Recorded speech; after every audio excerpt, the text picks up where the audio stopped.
Sir Dhanush హీరోగా and డైరెక్టర్గా చేసిన సినిమా రాయన్ మూవీ సో ఇవాళ ఆడియన్స్ ముందుకు వచ్చింది సార్. మరి సినిమా ఎలా ఉంది, మీ రివ్యూ ఏంటి సార్ ఈ సినిమా పైన? ధనుష్ రాయన్ ధనుష్ డైరెక్షన్లో వచ్చిన సినిమా. ఇది రెండవ దర్శకత్వం. ఫస్ట్ ఆయన పాపాండి అని 2017లో తీశాడు. అదేమో ఒక ఫ్యామిలీ ఎమోషనల్ డ్రామా. అది ఇది కంప్లీట్గా యాక్షన్ డ్రామాగా చెప్పుకోవచ్చు. ఓకే. సో ఈ సినిమాలో ధనుష్, ఎస్జే సూర్య తను విలన్గా చేశాడు. తర్వాత మన సందీప్ కిషన్ ఒక ఇంపార్టెంట్ రోల్ చేశాడు. కాళిదాస్ జయరామ్ ఒక రోల్ చేశాడు. అపర్ణ బాలమురళి మన సూర్యతో ఆ మధ్య చేసి ఈమెకి ఆస్కార్ మన అవార్డు, నేషనల్ అవార్డు వచ్చింది. తర్వాత వరలక్ష్మి, శరత్ కుమార్, తర్వాత ప్రకాష్ రాజ్, ఇలాంటి మంచి కాస్టింగ్ అయితే ఉంది. ఇక టెక్నీషియన్ విషయానికి వస్తే ధనుష్ ఈ స్క్రిప్ట్ను తనే రాసుకున్నాడు. తర్వాత తనే డైరెక్ట్ చేశాడు. Music AR Rahman, Oscar winner. తర్వాత ఓం ప్రకాష్ కెమెరా చేశాడు.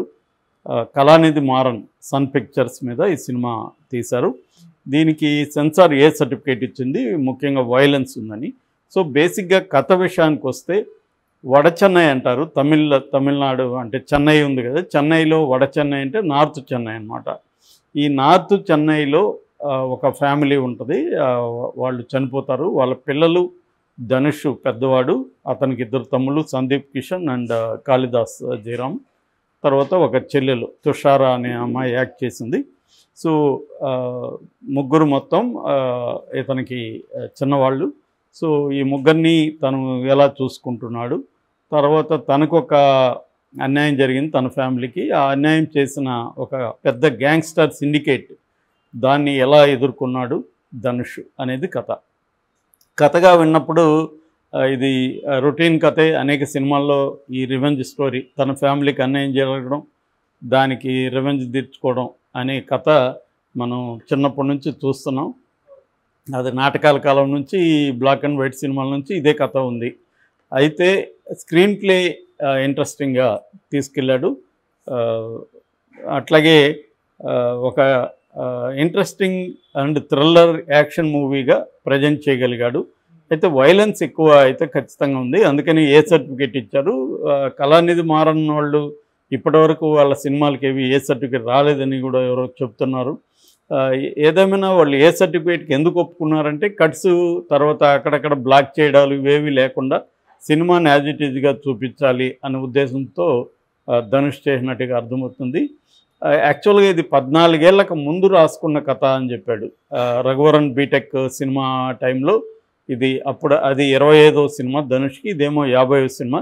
సో తన 50వ సినిమాకి తనే డైరెక్ట్ చేయాలి అని ముందే అనుకొని 14 ఏళ్లకు ముందు ఈ కథని రాసుకున్నానని చెప్పాడు.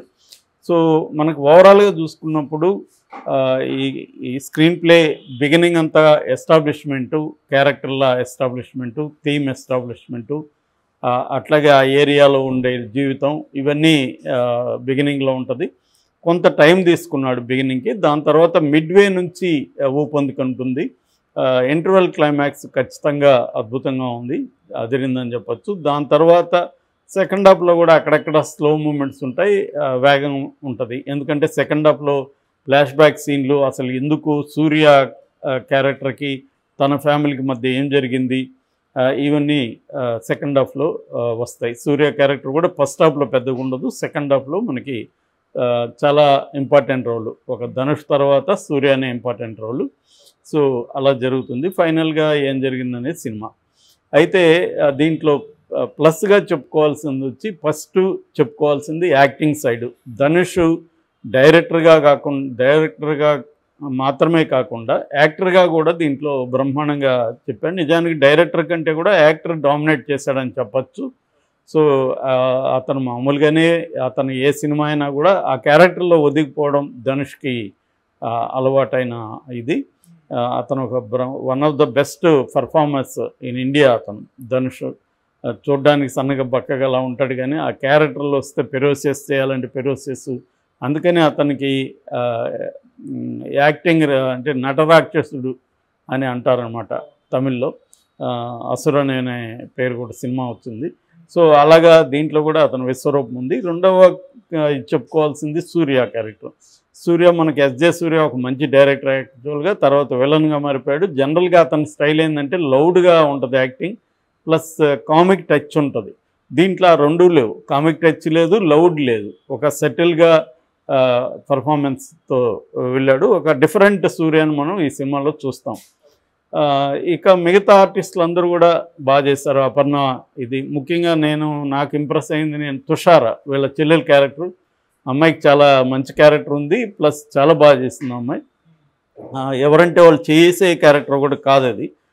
ఈ ముగ్గురు పిల్లల్లో అంటే ఈ ఇద్దరు తమ్ముళ్ళు ఈ అమ్మాయితో పోల్చినప్పుడు ఇద్దరు తమ్ముళ్ళ కంటే కూడా ఈ అమ్మాయికి మంచి క్యారెక్టర్ వచ్చింది, దాన్ని చాలా బాగా పెర్ఫామ్ కూడా చేసింది.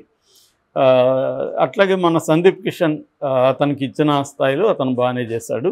ఇక మిగతా ఫ్యాడింగ్ ఆర్టిస్టులంతా కూడా అపర్ణ బాలం ఆమె సందీప్ కిషన్ లవర్గా చాలా బాగా చేసింది. సో మిగతా అంతా పర్ఫెక్ట్గా ఉన్నాయి. సో అది రెండవ పాజిటివ్ అంశం వచ్చి ఏఆర్ రెహమాన్ మ్యూజిక్. నిజానికి సెకండ్ హీరోగా ఏఆర్ రెహమాన్ చెప్పచ్చు. ఏఆర్ రెహమాన్ బ్యాక్గ్రౌండ్ స్కోర్ ఈ సినిమాకి చాలా చాలా ప్లస్ అయింది. అంటే మళ్ళీ ఒక మన వింటేజ్ ఏఆర్ రెహమాన్ని ఈ సినిమాలో చూడొచ్చు. పాటల పరంగా బయట విన్నప్పుడు అంత ఎఫెక్టివ్ లేవు, కానీ స్క్రీన్ మీద మాత్రం పర్ఫెక్ట్గా ఉన్నాయి. అక్కడ మనకు చూడడానికి కూడా బ్రహ్మాండంగా ఉంది. ఆ ఊపు కానీ తీసిన పద్ధతి, థియేటర్లో విజువల్స్ పడే పరిస్థితి అయితే ఉన్నాయి. ఏఆర్ రెహమాన్ ఖచ్చితంగా మళ్ళీ కంబ్యాక్ సినిమా అని చెప్పుకోవచ్చు. సో మ్యూజిక్ బాగుంది. ఇక కెమెరా వర్క్ గురించి కూడా దీంట్లో ప్రత్యేకంగా చెప్పాలి. ముఖ్యంగా వడ చెన్నై అనేది తమిళనాడులో, మన చెన్నైలో ఎక్కువగా క్రైమ్ ఉన్న ఏరియా.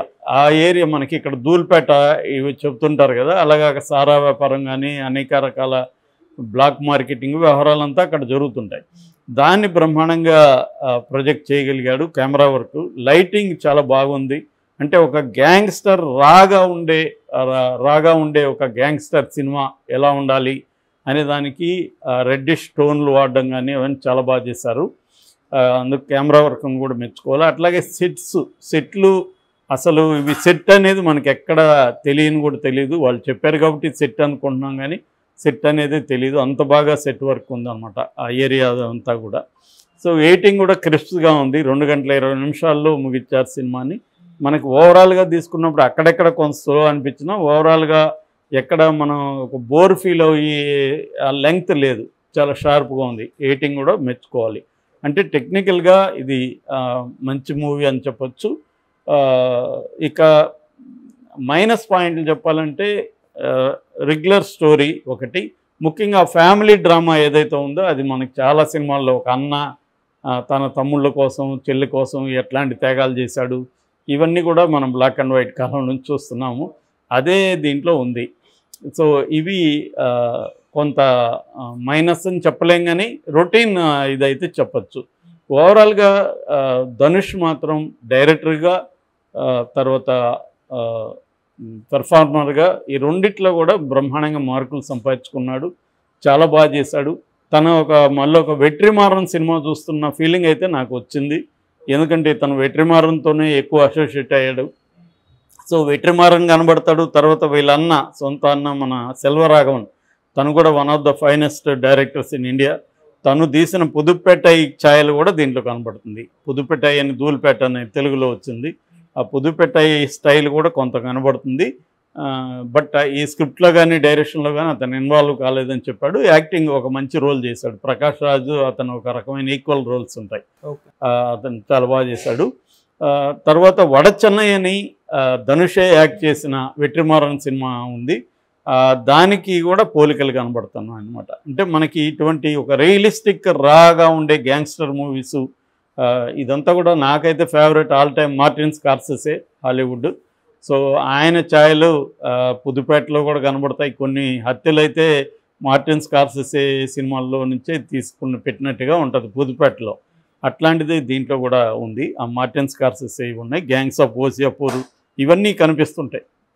అంటే జనరల్గా ఇటువంటి ఒక రాగా ఉండే గ్యాంగ్స్టర్ మూవీలో ఉండే లక్షణాలన్నీ దీంట్లో ఉన్నాయి.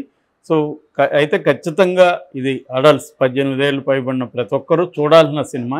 ముఖ్యంగా యాక్షన్ సినిమా లవర్స్కి ఇది పండగ అని చెప్పచ్చు. సినిమా చాలా విజువల్గా చాలా బాగుంది, ఎక్కడ బోర్ కొట్టదు.